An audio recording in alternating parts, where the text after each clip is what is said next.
चलिए आज हम देखेंगे नंबर सिस्टम के बारे में कि प्राकृत संख्या, परिमेय संख्या, सम संख्या, विषम संख्या, इसका डिफिनेशन देखेंगे।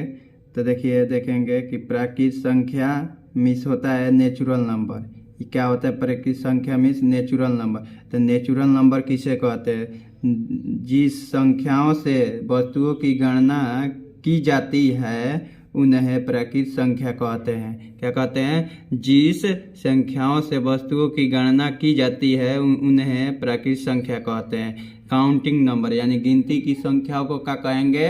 नेचुरल नंबर यानी प्राकृत संख्या। तो देखिए इसका एग्जाम्पल आपका होगा 1 से 1, 2, 3, 4, 5, 6, 7, 8, 9 ऐसे dot dot dot dot dot dot आपका इन्फिनिटिव तक जाएगा। तो इसको क्या कहेंगे? प्राकृत संख्या। और इसको हिंदू अरबी नंबर भी कहा जाता है। क्या कहा जाता है? इसको हिंदू अरबी नंबर भी कहा जाता है। चलिए दूसरा देखेंगे परिमेय संख्या। क्या बोल रहा है? परिमेय संख्या। इसका मतलब हुआ कि रेशनल नंबर। क्या हुआ?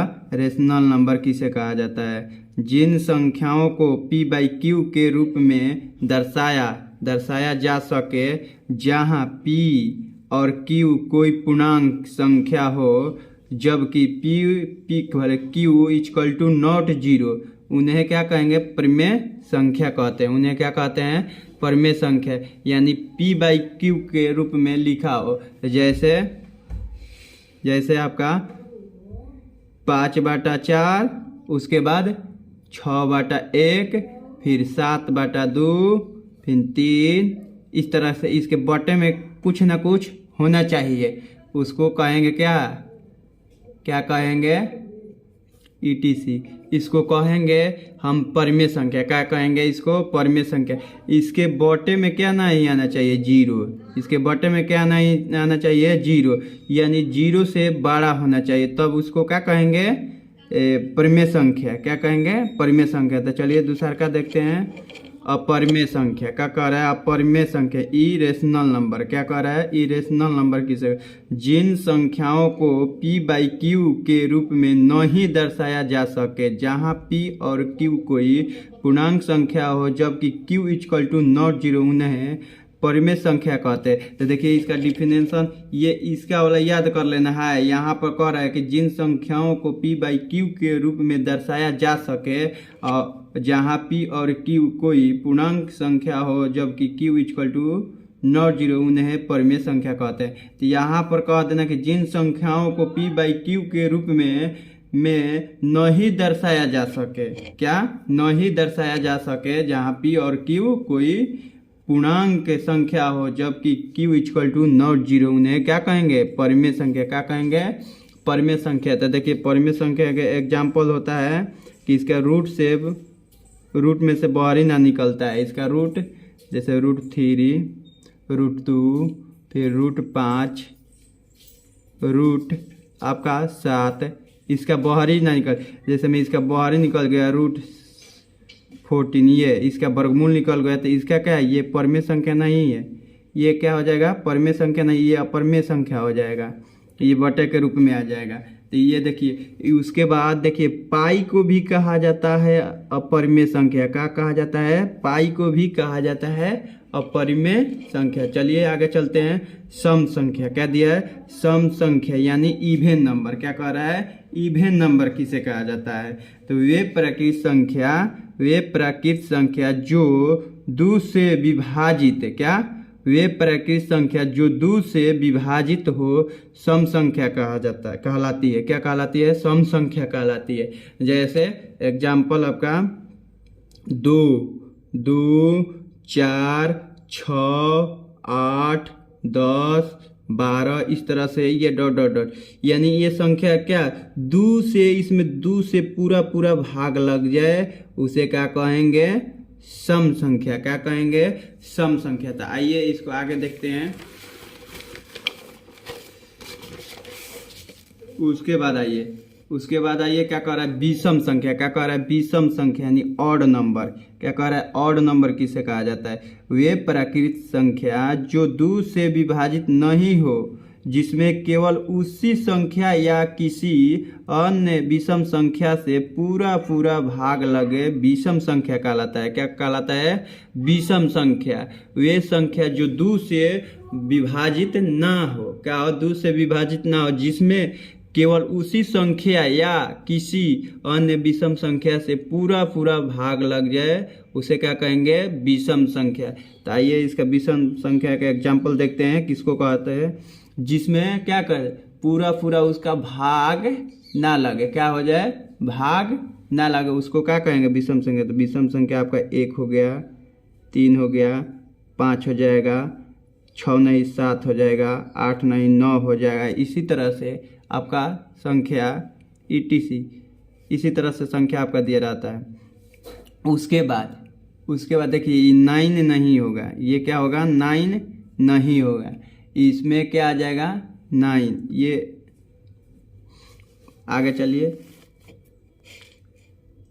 भाज्य संख्या। क्या कर रहा है? भाज्य संख्या यानी कंपोजिट नंबर। क्या कर रहा है? कंपोजिट नंबर किसे कहते हैं? तो एक से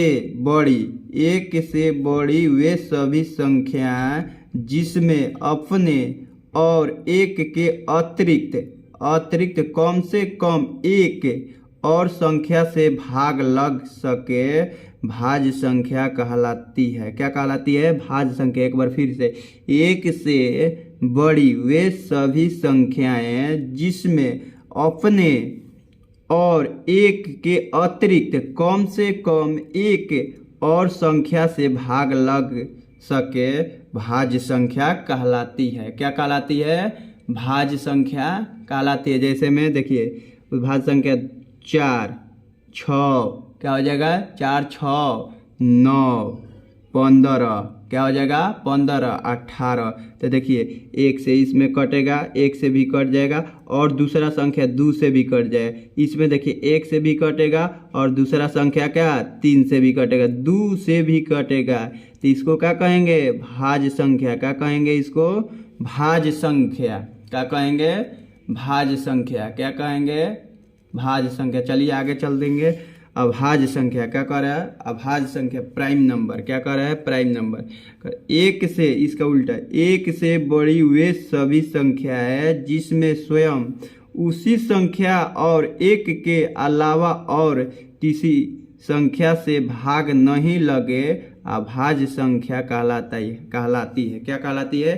अभाज्य संख्या। एक से और स्वयं अपने आप से, यानी कहने का मतलब ये हुआ कि वैसी संख्या जिसका फैक्टर जिसका फैक्टर 2 हो। क्या हो? फैक्टर 2 हो, उसका क्या हो? गुणनखंड 2 हो, उसे क्या कहेंगे? अभाज्य संख्या। क्या कहेंगे? अभाज्य संख्या। तो अभाज्य संख्या के एग्जाम्पल देख लीजिए। तो अभाज्य संख्या के एग्जाम्पल आपका होता है 2, 3, 4 नहीं होगा, 4 नहीं 5, 7, 11, 13 और 17 ETC। इसी तरह से आपका यानी देखिए 2 से एगो 1 से कटेगा, एगो स्वयं अपने आप से। तो ये इसका देखिए फैक्टर क्या है? इसका गुणनखंड 2 गो है, एगो 1 और 2।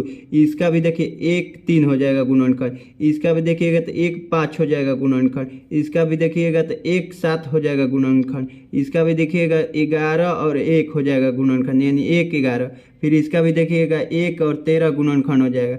यानी कहने का मतलब कि ऐसे याद नहीं हुआ, इस तरह दूसरा तरीका से याद करें।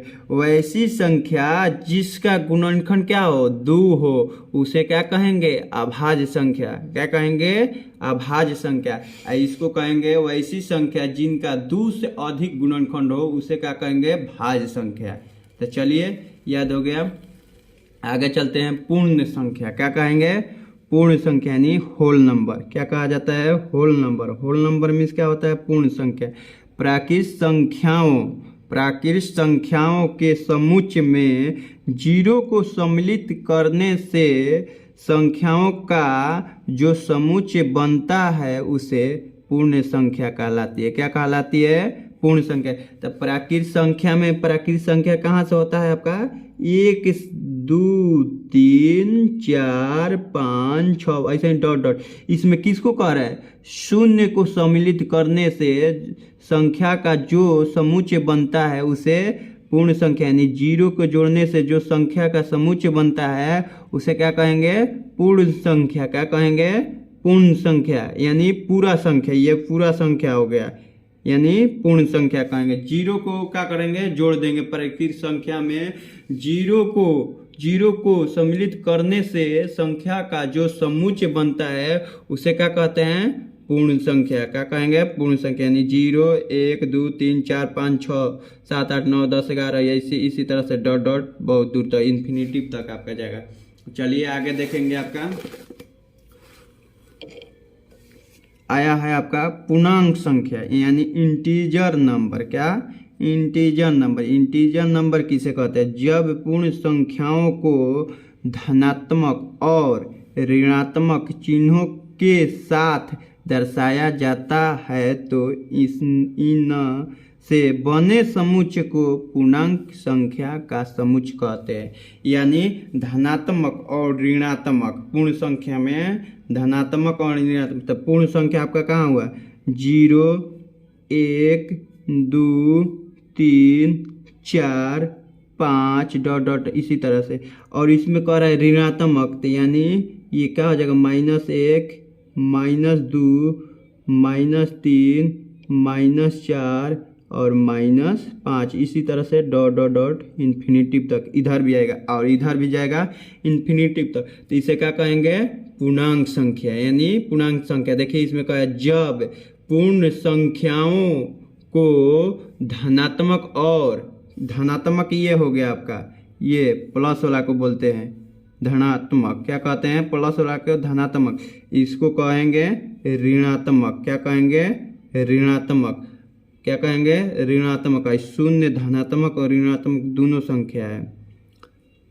ना तो आप इसको ऋणात्मक मानेंगे ना ही इसको आप धनात्मक मानेंगे। तो देखिए ये है आपका ऋणात्मक और ये है आपका धनात्मक संख्या। तो जी क्या जब पूर्ण संख्याओं को धनात्मक और ऋणात्मक चिन्हों के साथ दर्शाया जाता है तो इनसे बने समुच्चय को पूर्णांक संख्या का समुच्चय कहते हैं। यानी कौन सा? पूर्ण संख्याओं को धनात्मक और ऋणात्मक चिन्हों के साथ, यानी देखिए पूर्ण संख्याओं को धनात्मक, यानी देखिए धनात्मक इधर चिन्ह है plus plus plus plus plus plus आपका ये प्लस प्लस, इधर देखिए minus minus minus minus minus, यानी पूर्ण संख्या ये भी है 0 1 2 3 4 5 ये भी। लेकिन ये इसको क्या करें? पूर्ण संख्या में ऋणात्मक संख्या को क्या करना है? चिन्ह को दर्शाना है। तो देखिए दर्शा दिए तो आपका ये क्या होगा? पूर्णांक संख्या। क्या हो जाएगा? पूर्णांक संख्या। इसको ऋण संख्या, ऋण चिन्ह को हटाएंगे इसको तो ये क्या हो जाएगा? पूर्ण संख्या। क्या हो जाएगा? पूर्ण संख्या ये भी। तो चलिए आई होप कि आपको वीडियो समझ में आया होगा। तो अगला आगे हम संख्या के बात करेंगे। तो आपको वीडियो पसंद आया होगा तो चैनल को सब्सक्राइब कर दीजिएगा और वीडियो को लाइक कर दीजिएगा। चलिए चलते हैं।